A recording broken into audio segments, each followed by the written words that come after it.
A Organização Mundial de Saúde defende o aleitamento materno até 2 anos de idade da criança. Muitas são as dúvidas dos pais e cuidadores acerca da amamentação e a alimentação complementar. Sobre aleitamento materno e a alimentação complementar, analise a alternativa correta.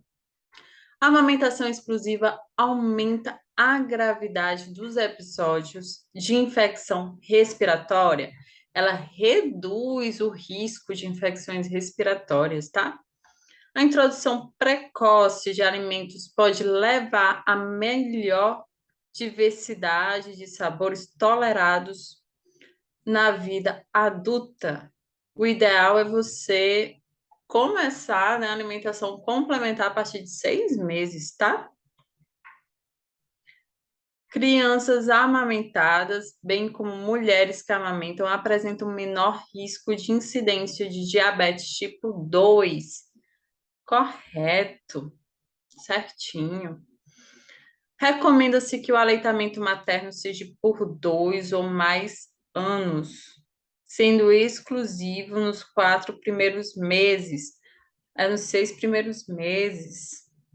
Mulheres que amamentam apresentam um menor risco de incidência de câncer na tireoide.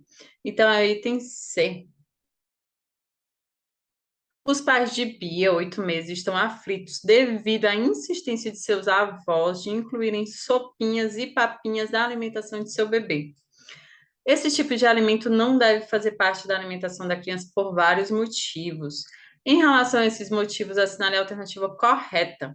A textura dessas papinhas não favorece o desenvolvimento da mastigação. Muito bem, é isso aí. Item A, certo?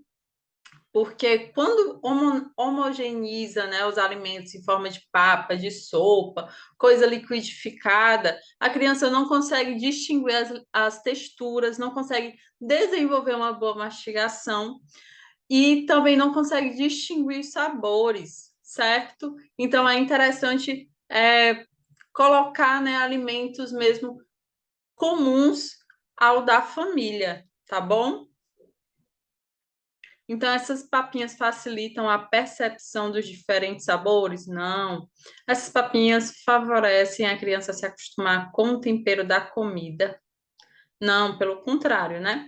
A textura dessas papinhas favorece o desenvolvimento da mastigação e a percepção de diferentes sabores? Muito pelo contrário. Essas papinhas são práticas e facilitam o consumo de todos os vegetais, dando maior aporte nutricional. Falso. Tem A. Uma gestante de 6 semanas procura atendimento nutricional para o controle de peso durante a gestação. Ela engravidou com IMC de 21 e deseja saber qual é o seu limite de ganho de peso durante a gestação.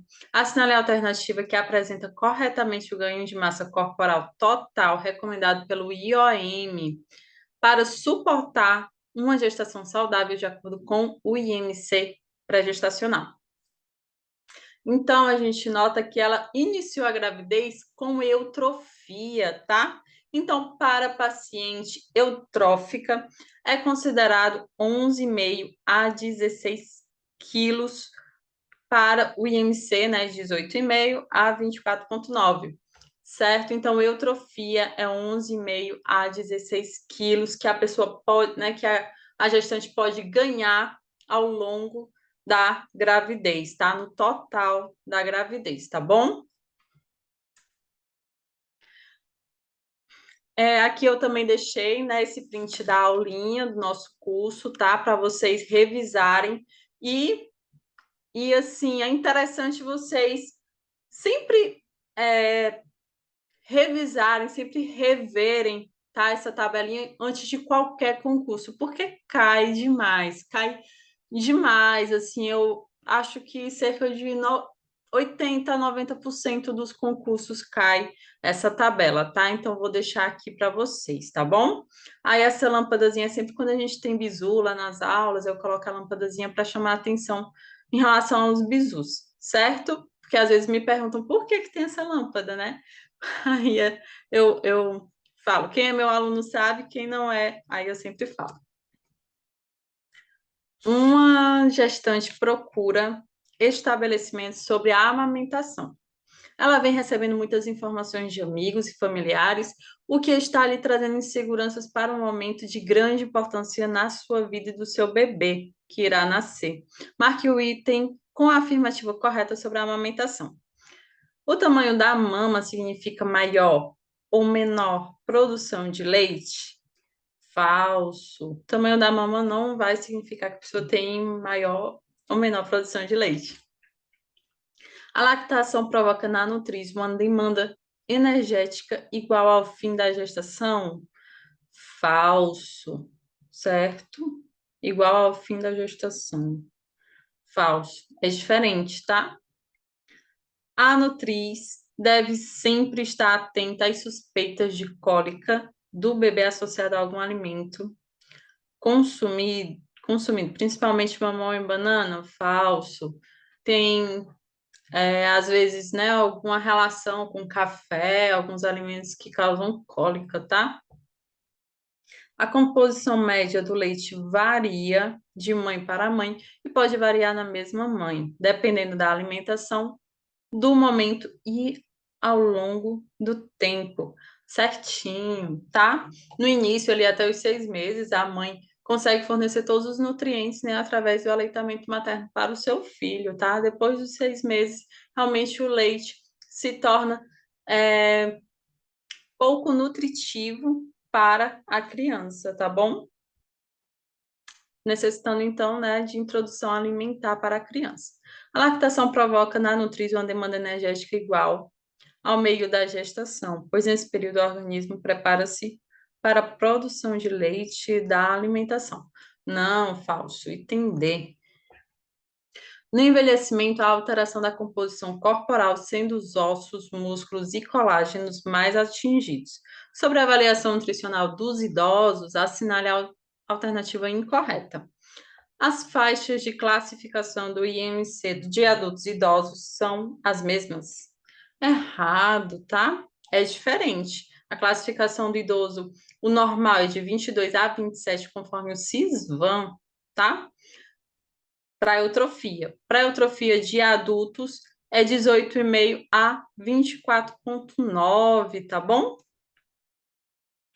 Então, item A.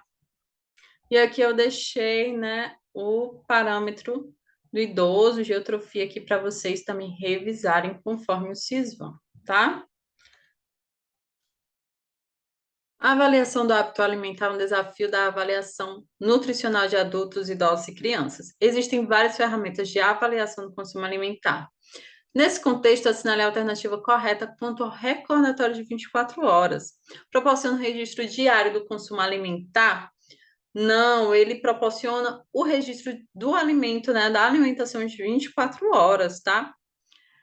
Não exige conhecimento do tamanho das porções? Não, o profissional tem que estar treinado e ele vai saber, né, as porções dos alimentos, que é o profissional nutricionista. Não depende da memória do paciente? Depende sim. Permite observação real da ingestão alimentar no ambiente hospitalar, garantindo boa confiabilidade? Não, a pesagem, né, seria mais confiável, tá?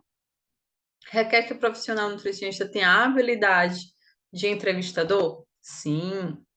E tem métodos retrospectivos, né, do recordatório de 24 horas. Então, eu deixei aqui para vocês também darem uma lida e ficar, né, para vocês ficarem revendo antes das provas, tá? Que também cai bastante, tá bom? Ficar revisando.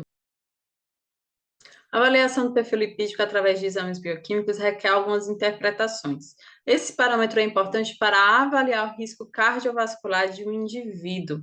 A fração lipídica que tem como alvo terapêutico em adultos com mais de 20 anos ser inferior a 130 na presença ou ausência de jejum corresponde ao colesterol total. Colesterol total é 190.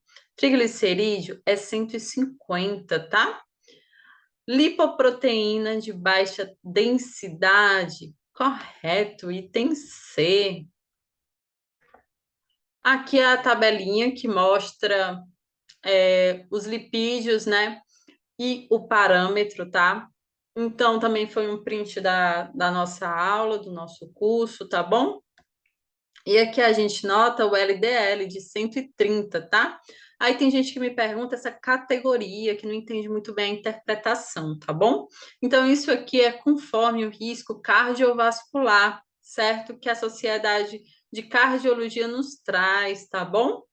Então, de acordo com o risco, se o risco cardiovascular for baixo, tem que ser esses parâmetros. Já se ele for intermediário, alto ou muito alto, são esses parâmetros respectivos, tá?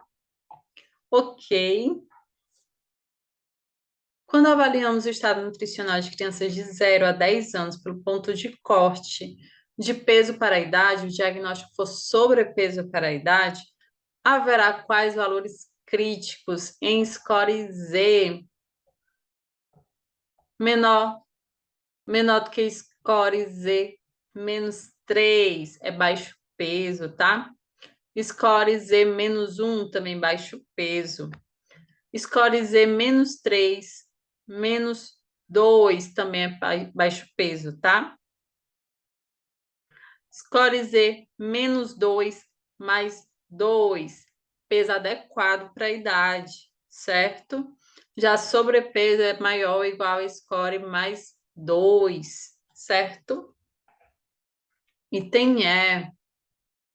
Então, vou deixar esse slide para vocês também reverem, né? E deixar aí como revisão para vocês, tá bom? É bom sempre rever esse quadrinho, tá? Que é bem importante, tá bom? A nutricionista atendeu uma paciente do sexo feminino de 4 anos de idade. De acordo com as medidas de peso para a estatura, foi visto que seu paciente se encontrava no score Z1. Com base nesse caso hipotético, é correto afirmar que paciente tinha muito baixo peso, peso adequado, sobrepeso e obesidade? Gente, de acordo com o Sisvan, seria mais coerente aqui o sobrepeso, tá? Porque aqui tá me dando um score Z1, certo? Ou seja, Z igual a mais 1, tá? Mas mesmo assim ainda não é a resposta mais coerente, tá bom? Então, essa questão poderia ser passível de recurso, tá? Conforme Sisvan, certo? Porque temos aqui, ele quer o peso para estatura, tá? Então, de acordo com as medidas de peso para estatura, foi visto que o seu paciente se encontrava no score Z1, certo? 4 anos de idade. Então, temos aqui classificação do estado nutricional de crianças menores de 5 anos para cada índice antropométrico. Então, ele quer o peso para a estatura, certo? No score mais 1, ou seja, menor ou igual a mais 1, que seria risco de sobrepeso, tá? Então, provavelmente, essa questão também é passível de recurso, tá? Não sei se é do interesse de todos que seja anulada, né? Ou então, pelo menos, modificar aí a resposta para mais coerente, tá? Mas ela é sim passível de recurso, tá bom? As doenças cardiovasculares representam no Brasil 1/3 de todas as mortes decorrentes de doenças cardíacas. Isso consome parte dos recursos utilizados pelo SUS. Os hábitos alimentares são capazes de prevenir o processo aterosclerótico e fatores de risco cardiovascular, como nível de lipídio no plasma, resistência à insulina e metabolismo glicídico, pressão arterial, função endotelial, entre outros. É correto afirmar que a recomendação adequada de gordura para a prevenção de doenças cardiovasculares é saturada, poliinsaturada, imuno 10? Não. Algumas recomendações trazem 10 para saturada, tá? Gorduras totais até 40%? Não, no máximo até 30%, vai depender da recomendação. Gorduras totais até 20% do valor calórico total? Normalmente as recomendações estão trazendo até 30%, tá bom? Saturada menor do que 7%, sim, já para aqueles com risco cardiovascular. Poliinsaturada até 10%, monoinsaturada até 20% do valor calórico total. Correto, item D. Então, eu trouxe aqui a recomendação conforme Cupari 2014, tá? 2019, perdão. Cupari 2019, tá bom? Então, para lipídios, 25 a 35% do VCT, para poli, 10%, para mono, 20%, tá bom? E eu vou deixar aqui também para vocês, né, revisarem, rever, tá bom? O Brasil é o quinto país em incidência de diabetes no mundo, atingindo 16,8 milhões de doentes. Quanto ao planejamento nutricional para pessoas com diabetes, as recomendações constantes na diretriz da Sociedade Brasileira de Diabetes 19/20 preconizam consumo de sacarose na concentração de 20%? Não, é de 5 a 10%, tá? Abstenção de sacarose e alimentos que contenham? Também não, é de 5 a 10%. Adição de frutose nos alimentos? Não é recomendado a adição de frutose, tá bom? Consumo de no mínimo 14 gramas de fibra alimentar a cada 1.000 quilocaloria? Certíssimo. Certo? A gente sabe que a fibra alimentar vai ajudar no controle glicêmico, né? Para não fazer picos glicêmicos, tá? O que nos traz hoje a literatura é que os picos glicêmicos, a variação grande de glicemia, é mais prejudicial do que uma glicemia constante, certo? Então, sempre é a evitar picos glicêmicos, tá bom? No paciente. Item D. Utilização de até 55, não vai até 60, tá bom? Então, composição nutricional do plano alimentar que a gente tem na SBD, e aqui foi um print da aulinha que eu dei, né, no curso para o TJ, tá? E eu vou deixar aqui para vocês revisarem, tá? Que é muito, mas muito importante, tá? Não vão fazer nenhuma prova de concurso sem ver essa tabela, tá bom? O índice de obesidade em 2021 no Brasil é de 22,35%, sendo a avaliação nutricional bem conduzida uma ferramenta importante de diagnóstico.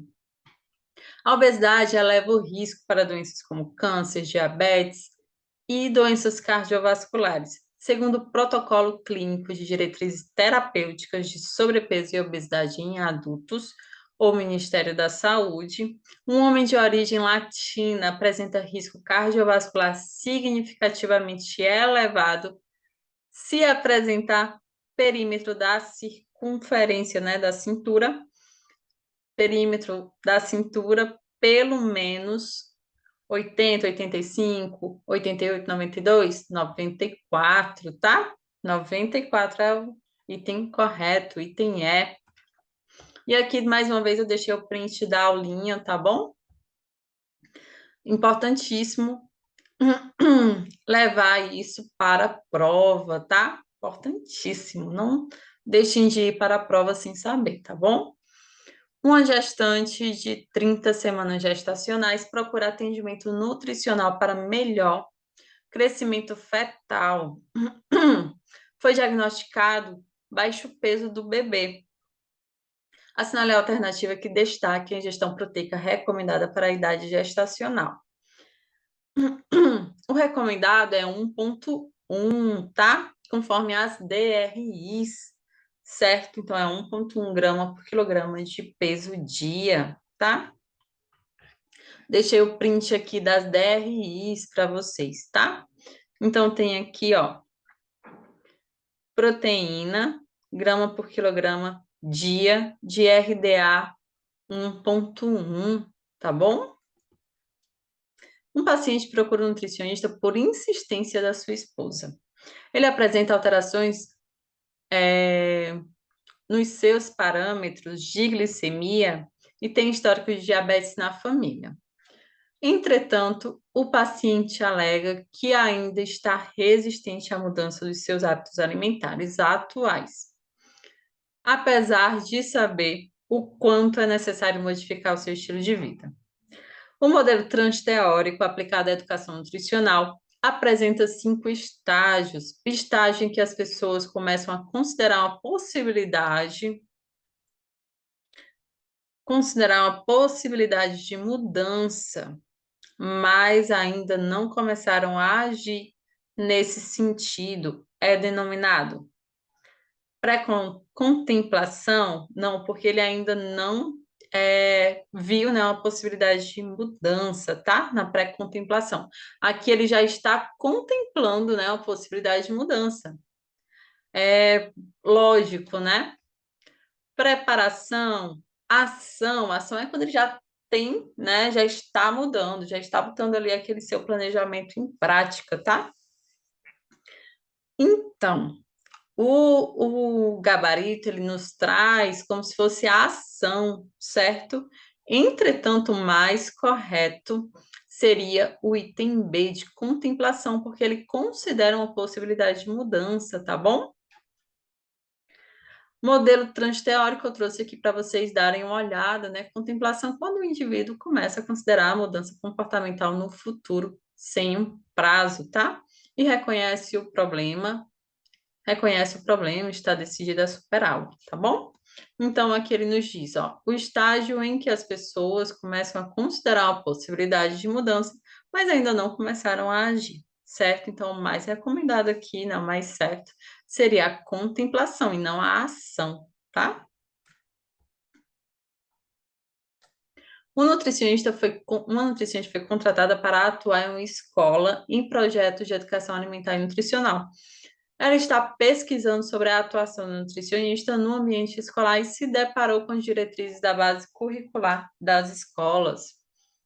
Com isso, assinale a alternativa que destaque corretamente o que é determinado para a EAAN. Está entre os temas transversais no currículo escolar? Certo, esse é o mais correto, tá bom? E tem sim que estar entre os temas transversais no currículo escolar, certo? Em relação à alimentação saudável, por isso que normalmente o nutricionista vai lá fazer aquela aulinha, né, de educação nutricional, tá? Em conjunto com a professora, fazendo dinâmicas, atividades lúdicas, certo? Joana, nutricionista clínica, atuante há 3 anos, possui um volume de 50 pacientes por mês. Exausta dos planos alimentares, ensinou a sua secretária a calcular os macronutrientes e o valor calórico da dieta para lhe auxiliar nas entregas. Segundo o Código de Ética e de Conduta do Nutricionista, publicado na RDC 599 do ano de 2018, assinale a alternativa correta. Então, é vedado ao nutricionista instrumentalizar e ensinar técnicas relativas a atividades privativas da profissão a pessoas não habilitadas, mesmo que sejam estudantes de graduação em nutrição? Não, ela pode ensinar os estudantes de graduação em nutrição, certo? E não pessoas não habilitadas, tá? Que não sejam estudantes, tá bom? É permitido ao nutricionista instrumentalizar e ensinar técnicas relativas à atividade privativa da profissão a pessoas não habilitadas? Não, é vedado. É vedado ao nutricionista instrumentalizar e ensinar técnicas relativas a atividades privativas da profissão a pessoas não habilitadas, com exceção de estudantes de graduação de nutrição. Item C. Um nutricionista X possui mais de 120 mil seguidores em determinada rede social. Ela realizou uma postagem denominando nutricionistas que prescrevem suplementos de vitaminas e alimentos funcionais como nutricionistas da modinha. Segundo o Código de Ética e de Conduta do Nutricionista, assinale a alternativa correta. É permitido ao nutricionista manifestar publicamente posições depreciativas ou difamatórias sobre a conduta ou a atuação de nutricionistas ou de outros profissionais? Não, isso aqui é vedado, tá? É vedado ao nutricionista manifestar publicamente posições depreciativas ou difamatórias sobre a conduta ou a atuação de outros profissionais? Apenas, não, também é vedado, né, que o nutricionista fale de outro nutricionista. É permitido ao nutricionista manifestar publicamente posições? Não, é vedado. É vedado ao nutricionista manifestar publicamente posições depreciativas ou difamatórias sobre a conduta ou atuação de outros nutricionistas, mas é permitido? Não, de outros profissionais não é permitido. É vedado ao nutricionista manifestar publicamente posições depreciativas ou difamatórias sobre a conduta ou atuação de nutricionistas ou de outros profissionais. Item E. O nutricionista de uma determinada cidade do Ceará atende atletas de fisiculturismo. Ele prescreve a dieta e realiza a modulação hormonal através de medicamentos desses atletas. Através de medicamentos desses atletas. A esse respeito, assinale a alternativa correta, o que o Código de Ética nos diz, né? Código de Ética e de Conduta do Nutricionista, publicado na RDC 599 do ano de 2018. É vedado ao nutricionista respeitar os limites do seu campo de atuação? Não. Ele deve respeitar os limites. É dever do nutricionista respeitar os limites do seu campo de atuação, exceto quando há desrespeito aos direitos humanos? É permitido ao nutricionista manifestar publicamente posições depreciativas ou difamatórias sobre a conduta ou atuação de outros nutricionistas? Não, a gente já viu que não. É dever do nutricionista respeitar os limites do seu campo de atuação sem exercer atividades privativas de outros profissionais? Vamos ver a outra. Essa aqui está bem certinho, né? Mas vamos dar uma olhada na outra. É verdade ao nutricionista respeitar os limites do seu campo de atuação, mas exercendo atividades privativas? Não, exercendo não. Então é o item D, né? Não pode exercer atividades privativas de outros profissionais, tá? Então é o item D. O Conselho Federal de Nutricionista recebeu a denúncia de que um nutricionista estava expondo a imagem corporativa de pacientes, imagem comparativa de pacientes por ele atendidos e associando ao resultado de hipertrofia por eles conquistados ao protocolo por ele desenvolvido e a um determinado suplemento que ele utiliza. Assinale a alternativa correta segundo o Código de Ética e de Conduta do Nutricionista, publicado na RDC 599 do ano de 2018. É vedado ao nutricionista, mesmo com autorização concedida por escrito, divulgar a imagem corporal de si ou de terceiros, atribuindo resultado a produtos, equipamentos, técnicas, protocolos, pois podem não apresentar o mesmo resultado para todos e oferecer risco à saúde. Correto, tá bem completo, tá bom? Item A, certo? É ipsis literis o que está lá na RDC, certo? Bem certinho. O nutricionista Léo atende no estado de São Paulo e no estado do Ceará. E a jurisdição de São Paulo é a região 3 do Conselho Regional de Nutrição. Já a do Ceará é a região 11 do Conselho Regional de Nutrição.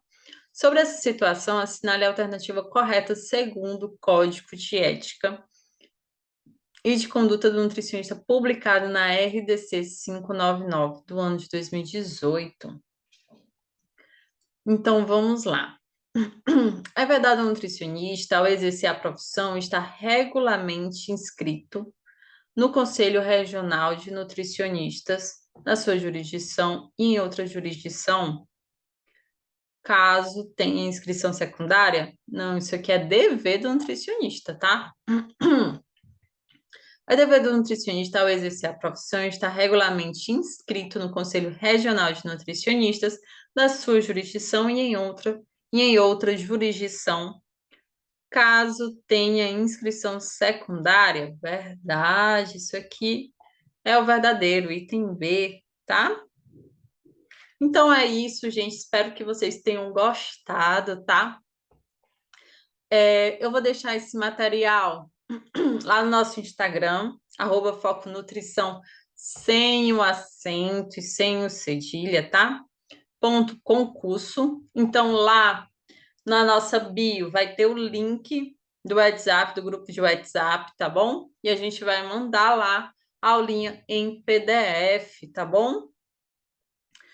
E só quero agradecer, né, a presença de vocês. Espero que tenha ajudado e tenha esclarecido, tá bom? Estou à disposição para dúvidas, tá? Eu peço também a vocês que compartilhem, curtam aí esse vídeo, tá? Se inscrevam no canal, porque aí eu vou ver que vocês gostam desse tipo de conteúdo. E a nossa intenção é trazer semanalmente esse conteúdo, tá? Então ativem também o sininho, tá certo? E então é isso. Então peço que curtam, que quanto mais curtirem, a gente vai ver que foi significante, né, para vocês. E aí a gente vai trazer mais conteúdo de resolução, tá? Caso não tenha curtida, não tenha compartilhamento, não tenha inscritos, realmente não tem o porquê, né, a gente fazer, porque dá trabalho, dá um trabalho pra caramba fazer, dispõe muito de tempo, né? Mas se a gente vê que vocês gostaram, que vocês compartilharam, que se inscreveram, né, que tem essa vontade de mais conteúdos desse, realmente a gente tem a intenção de trazer semanalmente, tá bom? Então, tudo de bom. Essa resolução foi para ajudar, né, vocês, para a gente trabalhar, para a gente estudar, né, que é sempre bom a gente estudar, sempre exercer aquilo que mais cai na prova, né, de concurso, certo? E é isso, encontro vocês nas próximas aulas, tá bom? Beijo, tchau.